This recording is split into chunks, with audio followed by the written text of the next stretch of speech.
کوئی بھی علاقہ کوئی بھی قصبہ نہیں بچا ہے جہاں اکٹھے ہو کر ساری جماعتوں نے اکٹھے ہو کر اتحاد کا یکجہتی کا پیغام دیا, آزادی کا پیغام دیا, تقسیم کشمیر کے خلاف ایک پیغام دیا ہے اور اپنے وسائل کی بحالی کے لیے, اپنے وسائل کو واپس لینے کے لیے ایک مضبوط پیغام دیا ہے. میں ساری سیاسی جماعتوں کو, ساری جتنی بھی یہاں پر سیاسی جماعتیں ہیں, ان کے جو زعماء ہیں, ایک مخصوص لیئر کو چھوڑ کر, ایک مخصوص طبقے کو چھوڑ کر جو شاید 100 بندے نہیں ہوں گے, جو شاید 50, 60, 70, 80 بندے ہوں گے, آپ بھی سب ان سے واقف ہیں,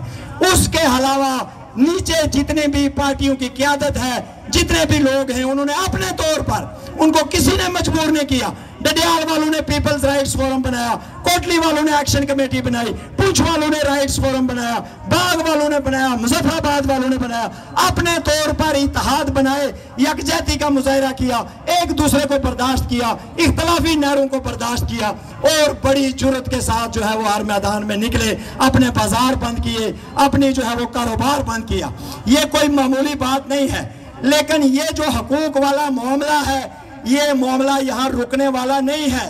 اگر کوئی یہ سمجھتا ہے میرے سمیت, اس تحریک کے قائدین سمیت, کہ یہ ہمیں مفت بجلی دے دیں گے, یہ ہمیں ٹیکس جو ہے وہ معاف کر دیں گے, یہ ہماری زمینوں پر قبضے نہیں کریں گے, یہ ہمارا زر مبادلہ جو ہے وہ نہیں کھائیں گے, یہ ہماری سیاست پر کنٹرول نہیں کریں گے, یہ ہمیں حق حکمیت لوٹا دیں گے یا حق ملکیت لوٹا دیں گے, تو یہ بہت بڑی بھول ہے.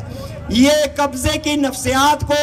نہ سمجھنے کے مترادف ہے. قبضہ کیا اس لیے جاتا ہے کہ آپ کے وسائل کو لوٹا جائے, اس لیے نہیں قبضہ کیا جاتا کہ آپ کی ہمدردی میں کیا جائے. جیسے یہ کہتے ہیں ہم آپ کے وکیل ہیں, ہم آپ کے یہ ہیں, ہم آپ کے وہ ہیں. سادہ لو جو کشمیری ہیں ان کو 75 سال سے بیوقوف بنایا جا رہا ہے. سب سے پہلے ہمارے اس وکیل نے 1948 میں ہمارے ساتھ ہاتھ کیا, ہماری پیٹھ میں چھرا گھونپا, جب ہمارے حق خود ارادیت کو محدود کر کے یہ کہا گیا کہ انڈیا یا پاکستان میں سے ایک کا انتخاب کر لو, آزادی کا انتخاب نہیں کرنا. پھر تاشقند کے اندر جا کے ہمیں بیچا گیا, پھر شملہ کے اندر جا کے اقوام متحدہ کو بھی نکال دیا گیا, اور یہ طے کیا گیا کہ یہ 2 طرفہ معاملہ ہے, یہ صرف انڈیا پاکستان کا جھگڑا ہے. اب عالمی برادری بھی جو ہے وہ وکیل نہیں بنے گی, عالمی برادری بھی اس پہ کوئی رول ادا نہیں کرے گی, جس کا نتیجہ یہ ہوا کہ 1972 سے لے کے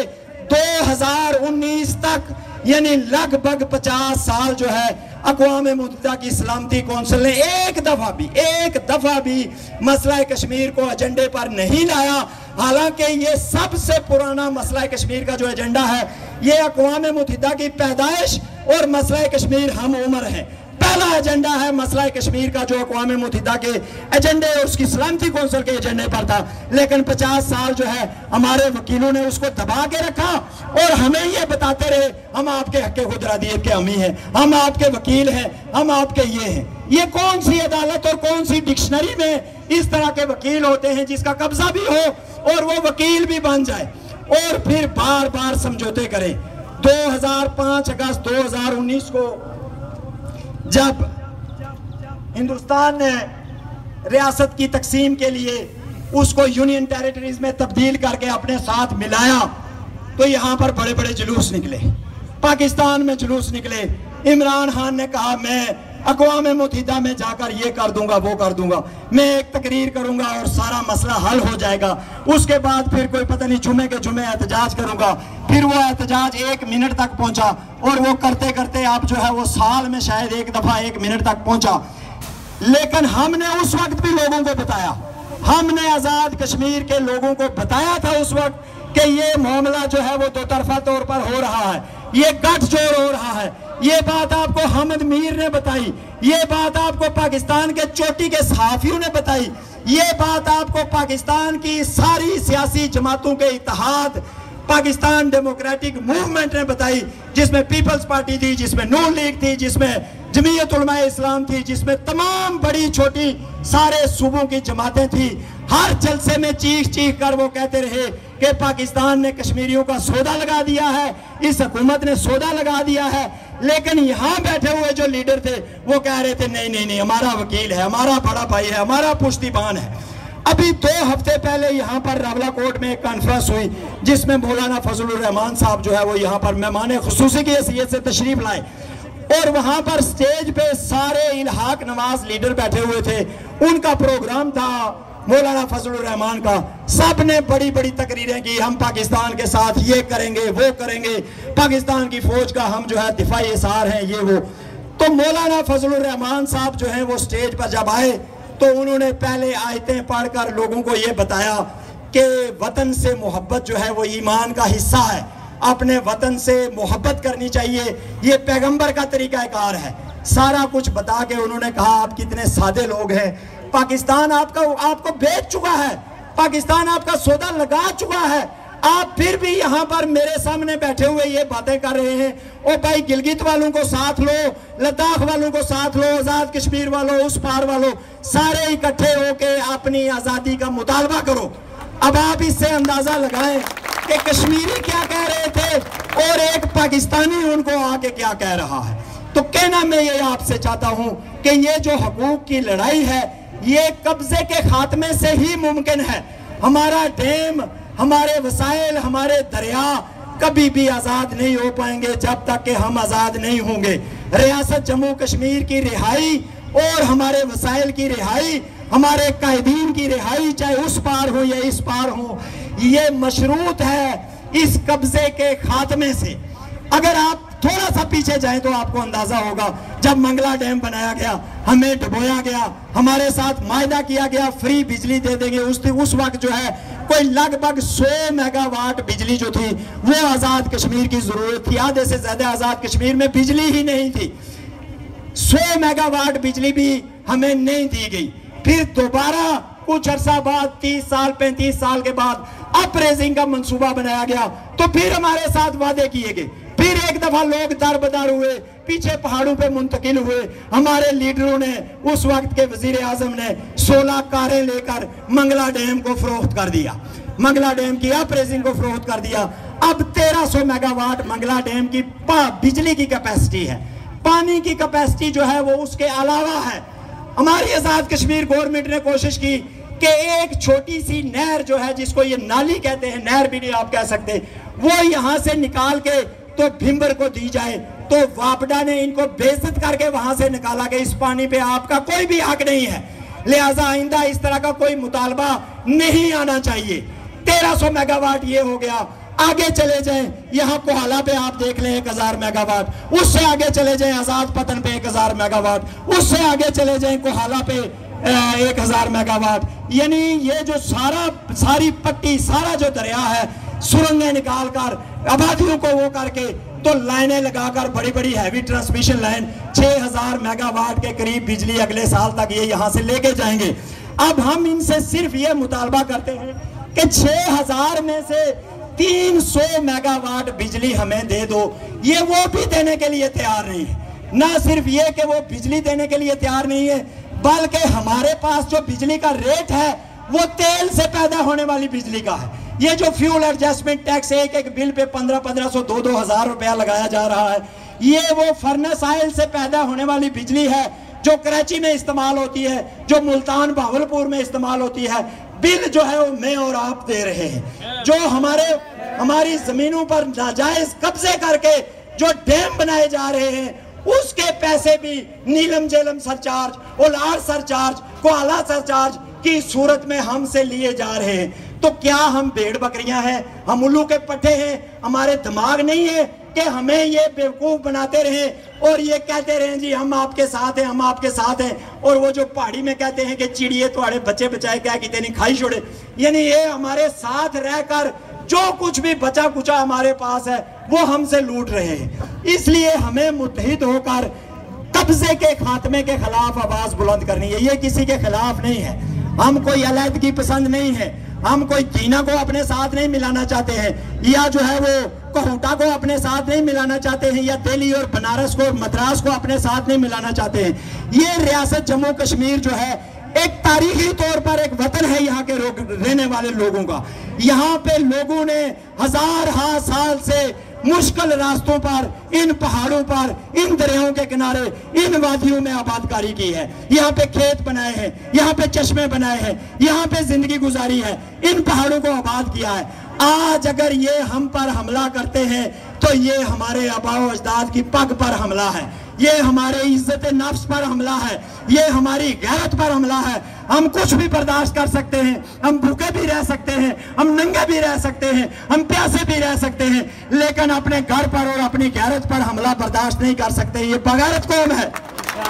یہ پہاڑوں پر رہنے والی قوم ہے، جس کے بارے میں اقبال نے کہا تھا کہ فطرت کے مقاصد کی کرتا ہے نگہبانی، یا بندہ صحرائی یا مرد کوہستانی۔ تو یہ جو کوہستانی مرد ہیں جنہوں نے فطرت کی آفات کا مقابلہ کیا، جنہوں نے زلزلوں کا مقابلہ کیا، جنہوں نے طوفانوں کا مقابلہ کیا، جنہوں نے سیلابوں کا مقابلہ کیا، آج جو ہے وہ دو دو ٹکے کے یہ حوالدار جو ہیں اور ان کے ٹاؤٹ اگر ہماری قوم کا سودا لگا دیں، ہمیں بیچ دیں، ہمیں پتہ ہی نہ چلے، ہم نہ مردوں کی طرح گھروں میں بیٹھے رہیں، ہماری مارکیٹیں کھلی رہیں، ہمارے کلب، ہمارے ہوٹل آباد رہیں، تو اس سے زیادہ بے شرمی اور بے غیرتی کی بات اور کوئی نہیں ہو سکتی ہے۔ کسی بھی قوم کے لیے اس سے زیادہ ذلالت کی بات کوئی نہیں ہو سکتی ہے۔ آج جو کہتے ہیں کہ یہ ایٹمی طاقتیں ہیں، پاکستان ایٹمی طاقت ہے، انڈیا ایٹمی طاقت ہے، ان سے ہم نہیں لڑ سکتے ہیں۔ آپ ذرا دیکھیں ایٹمی طاقتوں کا حال، ذرا ڈالر کا ریٹ دیکھ لیں، ذرا پاؤنڈ کا ریٹ دیکھ لیں، ذرا ان کے اسٹیٹ بینک کی حالت دیکھ لیں، ذرا عوام کے خلاف ان حکمرانوں کے جو عوام دشمن اقدامات ہیں وہ دیکھ لیں۔ آج کوئی ایٹم ان کو بچانے کے لیے آگے نہیں آ سکتا ہے، اس کو بیچ کے بچائیں تو ہو سکتا ہے، اس کے علاوہ کوئی ایٹم بم، کوئی فوج، کوئی نمبر 1 یہ ان کو اس شکست سے نہیں بچا سکتا ہے۔ اس لیے نہیں بچا سکتا ہے کہ انہوں نے ہمیشہ مظلوموں کے ساتھ دھوکہ کیا ہے، انہوں نے مظلوموں کے ساتھ زیادتی کی ہے۔ اور میں آپ کو بتاؤں، قرآن مجید میں اللہ تعالیٰ کا ارشاد ہے، ہم سب کے لیے رہنمائی ہے۔ الم تر کیف فعل ربک باصحاب الفیل، کیا تم نے نہیں دیکھا کہ تمہارے رب نے ان ہاتھیوں کے ساتھ، ہاتھی والوں کے ساتھ کیا سلوک کیا؟ یہی جو ہاتھی ہیں بڑے بڑے ایٹمی طاقتیں، خدا اس کی طرف اشارہ کر رہا ہے، کیا تم نے نہیں دیکھا کہ ہم نے ان ہاتھی والوں کے ساتھ کیا کیا؟ کیا ہم نے ان کے داؤ پیچ، ان کی مکاریاں، ان کی بدماشیاں غلط نہیں کی؟ اور ہم نے ان پر چھوٹے چھوٹے پرندے ابابیل بھیجے، ابابیل بہت چھوٹا سا پرندہ، اور ان کی چونچ میں چھوٹا سا کنکر، تو ان کو ایسے کر دیا جیسے کھایا ہوا بھوسا ہوتا ہے، جیسے جانوروں کی چبائی ہوئی خوراک ہوتی ہے۔ تو اللہ تعالیٰ جب آپ کی مدد کرنے پہ آتا ہے تو پھر ابابیلوں سے بھی آپ کی مدد کرواتا ہے، اور ابابیلیں جو ہیں وہ ہاتھیوں کے لشکر کو رون دیتی ہیں۔ آج عوام کی طاقت جو ہے، یہ ابابیل جو ہیں، یہ نہتے لوگ، یہ بغیر فوج کے لوگ، یہ بغیر حکومت کے لوگ آج ان ہاتھیوں کو جو ہے وہ یہاں پر رگڑا کروا رہے ہیں۔ اگر ہمارا اتحاد برقرار رہا، اگر اسی طرح ہمارا ایمان برقرار رہا، اپنے اوپر ایمان، اپنے زور بازوؤں پر ایمان، اپنی تاریخ پر ایمان، اپنی ثقافت پر ایمان، اپنے کلچر پر ایمان اگر ہمارا قائم رہا، ہم اسی طرح جڑے رہے، تو میں آپ کو پورا یقین دلاتا ہوں کہ انشاءاللہ تعالیٰ وہ دن دور نہیں جب یہ منحوس خونی لکیر جو ہے اس کا خاتمہ ہو جائے گا، یہ مٹے گی انشاءاللہ تعالیٰ، ہم اور آپ مٹائیں گے اس کو، اس کے اوپر جا کر اس کو انشاءاللہ تعالیٰ مٹائیں گے۔ یہ جو ہجرتیں ہم پہ مسلط کی گئی ہیں، جو 75 سال سے ہمارے گھرانے تقسیم کیے گئے ہیں، جو ہمیں گولہ باری کا اور بارود کا اور ایجنسیوں کے ظلم و ستم کا اور غیر قانونی کالے قوانین کا نشانہ بنایا جا رہا ہے، یہ ہم اپنی طاقت سے انشاءاللہ تعالیٰ ختم کریں گے۔ اسی طرح جس طرح جرمنوں نے دیوار برلن ختم کر دی، اسی طرح جس طرح روسیوں نے زار روس کو شکست دی، اسی طرح جس طرح خمینی نے اپنے وقت کے بڑے بادشاہ ظاہر شاہ کو وہاں پر، شاہ ایران کو وہاں پر شکست دی، اسی طرح جس طرح طالبان نے بدماشوں کو شکست دی، اسی طرح جس طرح پاکستان کے لوگ آج اٹھ کر ان فوجیوں کے اور ان حکمرانوں کے ظلم کے خلاف ہر چوک چوراہے پر آزادی مانگ رہے ہیں، اسی طرح کشمیر کے لوگ بھی آزادی لیں گے۔ لیکن ضرورت اس امر کی ہے کہ اپنا اتحاد برقرار رکھیں، اور اپنی صفوں میں یہ جو وسوسے ڈالنے والے ہیں، یہ جو جنوں میں سے بھی ہیں اور انسانوں میں سے بھی ہیں، من الجنت والناس، تو پیغمبر نے کہا کہ یہ جنوں میں سے وہ ہیں جو چھپ چھپ کر آتے ہیں، جو چوری چھپے آپ کی دکانوں پہ آتے ہیں، جو پریس کلب میں جاتے ہیں، جو انجمن تاجروں کے پاس جاتے ہیں اور جا کے لوگوں کو کہتے ہیں کہ جی یہ انڈیا کے ایجنٹ ہیں، یہ فلانے کے ایجنٹ ہیں، یہ جس چوک میں کھڑے ہیں ہم، جس آدمی کے نام پر یہ چوک ہے، اس کو جب انڈیا نے گرفتار کیا تو انہوں نے کہا یہ پاکستان کا ایجنٹ ہے. جب وہ واپس آیا جیل توڑ کے یہاں شاہی قلعے میں 2 سال تشدد ہوا, کہا یہ انڈیا کا ایجنٹ ہے. یاسین ملک کو 2 عمر قید کی سزائیں بولی گئی, کہا گیا یہ پاکستان کا ایجنٹ ہے. یہاں یاسین ملک کے ساتھی جو کھڑے ہیں ان کو کہا گیا یہ انڈیا کا ایجنٹ ہے. اور کہہ کون رہا ہے, یہ بھی غور کرنے کی بات ہے. ان باتوں پر یقین کرنے سے پہلے یہ سوچ لیجئے کہ کون کہہ رہا ہے. میں یہاں پر مسلم کانفرنس کے, پیپلز پارٹی کے, دوسرے نون لیگ کے لوگ بھی بیٹھے ہوئے ہیں. ہمارا ایک وقار تھا, ایک عزت تھی. ہمارا اختلاف تھا ان لیڈروں سے, وہ نظریاتی اختلاف تھا. نظریاتی اختلاف گھر میں بھی ہوتا ہے, باپ بیٹے کے درمیان بھی ہو جاتا ہے, بھائیوں کے درمیان بھی ہوتا ہے, لیکن کوئی عزت وقار تھا. میں نے پنچ میں بھی یہ بات کی کہ سردار قیوم صاحب جہاں کھڑے ہوتے تھے, یا سردار ابراہیم صاحب جہاں کھڑے ہوتے تھے, یا راجہ فاروق حیدر جہاں کھڑا ہوتا ہے, ہمارے اختلاف کے باوجود بھی ایک شخصیت کا روب ہوتا ہے, ایک وقار ہوتا ہے. پتہ چلتا ہے کہ کوئی لیڈر ہے. یہ ایجنسیوں کے حوالداروں کی کبھی جرت نہیں ہوتی تھی کہ سردار قیوم کے کمرے میں جائیں یا سردار ابراہیم کے کمرے میں جائیں. یہ جواز ڈھونڈتے تھے, سفارشیں ڈھونڈتے تھے, سردار صاحب سے ہماری بات کروا دیں. آج پستی کا عالم یہ ہو گیا ہے کہ یہ آدمی, یہ جو تنویر الیاس ہے, یہ ننگا آدمی, یہ بے شرم آدمی, یہ جو ہے وہ ہمارا یہ وزیر اعظم بن گیا ہے. اور آپ کو میرپور والوں کو زیادہ احساس ہونا چاہیے. ٹھیک ہے بیریسٹر صاحب کی سیاست جو بھی ہے, جیسا بھی معاملہ ہے, لیکن وہ پارٹی کا صدر تھا. وہ ایک خانوادے سے تعلق رکھتا تھا, ایک خاندان سے سیاسی طور پر, جن کے لوگوں کے ساتھ تعلقات تھے, لوگوں کے ساتھ اٹھنا بیٹھنا تھا, عوام میں سے تھے. اس کو بائی پاس کر کے ایک ایسے آدمی کو صدر بنا دیا گیا جس کا اس پارٹی سے کوئی تعلق نہیں ہے, جو صرف پیسے دے کے صدر بن گیا. اور اسی لیے بنا تھا یہ ٹورزم ڈیولپمنٹ جو ایکٹ ہے, یہ اتنا زیادہ خطرناک ہے. کل آپ کا کوئی بھی خوبصورت علاقہ, کوئی بھی پہاڑ, کوئی بھی چشمہ, کوئی بھی پانی والی جگہ, وہاں پر یہ جی ایچ کے بدماش جو ہے وہ ڈیرے لگا کے بیٹھے ہوئے ہوں گے. یہ کاروباری فوج وہاں پر اپنے ہوٹل کھولے گی, وہاں پر اپنے ریسٹورنٹ چلائے گی, دیواریں لگائے گی اور بورڈ لکھے گی اندر آنے والے کو گولی مار دی جائے گی. یہاں پر گھسنے والوں کو ہم یہ کریں گے اور وہ کریں گے. پھر کون بچائے گا ہمیں,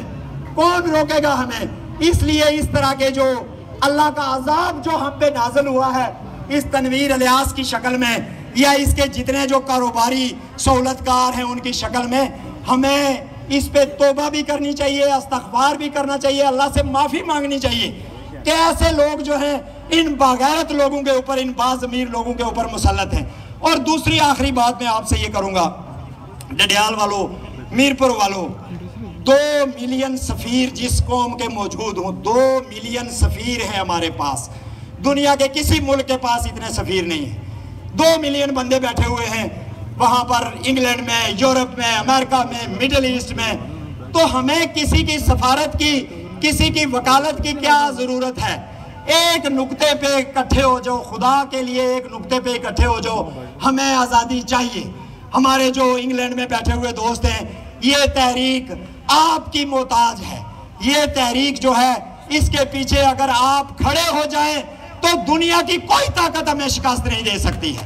اگر 15 لاکھ برطانوی کشمیری جو ہیں وہ یہاں کا کچرا اٹھا کے وہاں پر نہ لے کے جائیں, یہاں کی سیاست, یہاں کی برادریاں, یہاں کے لیڈر جو ہیں ان کو اٹھا کے وہاں پر نہ لے کے جائیں, ان کو پروٹوکول نہ دیں, بلکہ کشمیر کے لیے آواز بلند کریں, برطانویوں کو لے کر, گوروں کو لے کر, کالوں کو لے کر آواز بلند کریں. میں آپ کو دعوے سے کہہ سکتا ہوں اگر ایک ہفتہ وہ لگاتار اس طرح کی کوشش کریں ہم بہت آگے بڑھ جائیں گے. اور پھر یہاں پر جو تحریک ہے, اس تحریک کو بھی آپ کی مدد کی ضرورت ہے. ایسے تحریکیں نہیں چلتی ہیں, ایسے یہ جلسے نہیں ہوتے ہیں. اس کے لیے بھی آج اگر اس جلسے کے اخراجات کا آپ تخمینہ لگائیں گے تو آپ کو یہ پورا بازار جس کا کاروبار ہے ایک دن کا, اس کے جو پیسے ہیں وہ اس جلسے کا خرچہ ہے. اگر یہاں کا ٹرن آؤٹ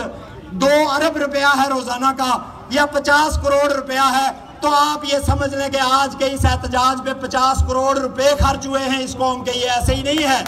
یہ ایسے نہیں ہوتا ہے. آپ بات کرتے ہیں ISI سے تحریک آزاد ہونی چاہیے, آپ بات کرتے ہیں راہ سے تحریک آزاد ہونی چاہیے, تو کیسے آزاد ہوگی؟ یہ جو ہمارے لوگ ہیں, ہمارے